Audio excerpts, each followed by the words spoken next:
Hello guys, welcome to Archie vlogs. बड़ा सा दुनिया का एक छोटा सा इंटीरियर डिजाइनर आपके लिए. സോ ഇന്നലെ ഞാനൊരു പോൾ ഇട്ടിട്ടുണ്ടായിരുന്നു. അപ്പോൾ പോൾ ഇട്ടപ്പോൾ മോസ്റ്റ് ഓഫ് ദ ക്വയറീസ്, അതായത് എൻക്വയറീസ് ആയിട്ട് വന്നത് എനിക്ക് ഒരു വീട് പണിയുമ്പോൾ എന്തൊക്കെ മാൻഡറ്ററി ഡ്രോയിങ്സ് ആണ് ആവശ്യമുള്ളത്. So let's discuss about that today. So ഒരു വീട് കൺസ്ട്രക്ഷൻ ചെയ്യാൻ ഉദ്ദേശിക്കുകയാണെങ്കിൽ അതിന്റെ മിനിമം 3 ഡ്രോയിങ്സ് ആണ് നമുക്ക് വേണ്ടത്.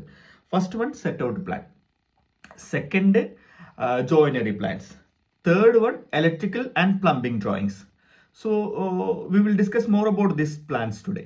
സെറ്റ് ഔട്ട് പ്ലാൻ ഉണ്ടെങ്കിലേ നമുക്ക് സെറ്റ് ഔട്ട് ചെയ്യാൻ സാധിക്കുള്ളൂ. അതായത് നമ്മുടെ ഫൗണ്ടേഷൻ എവിടെയാണ്, അതിൽ നിന്ന് എത്രത്തോളം സെറ്റ് ബാക്ക് നമ്മുടെ സൈറ്റിലേക്കുണ്ട് എന്നെല്ലാം ഉൾക്കൊള്ളുന്ന ഒരു പ്ലാനാണ് സെറ്റ് ഔട്ട് പ്ലാൻ. സെക്കൻഡ് പ്ലാനാണ് ജോയിനറി പ്ലാൻ. അതിലാണ് വിൻഡോ, ഡോർ, അതിൻ്റെ പ്ലേസ്മെൻറ്റ് ആൻഡ് ഡയമെൻഷൻസ് ഒക്കെ ആയിട്ടുള്ള ഒരു ഡീറ്റെയിൽ പ്ലാനാണ് ജോയിനറി പ്ലാൻ. തേർഡ് പ്ലാനാണ് ഇലക്ട്രിക്കൽ ആൻഡ് പ്ലംബിംഗ് പ്ലാൻ. ഇതിൽ electrical position, plumbing position as per the interior concern ആയിട്ടുള്ള എല്ലാ പോയിന്റുകളും ആഡ് ഓൺ ആയിരിക്കും. Thanks for watching archi vlogs. നിങ്ങൾക്ക് ഇതുപോലെയുള്ള ഇമ്പോർട്ടൻസ് ആയിട്ടുള്ള എന്തെങ്കിലും ഡൗട്ട്സ് ഉണ്ടെന്നുണ്ടെങ്കിൽ please ping me, so I will create video for that.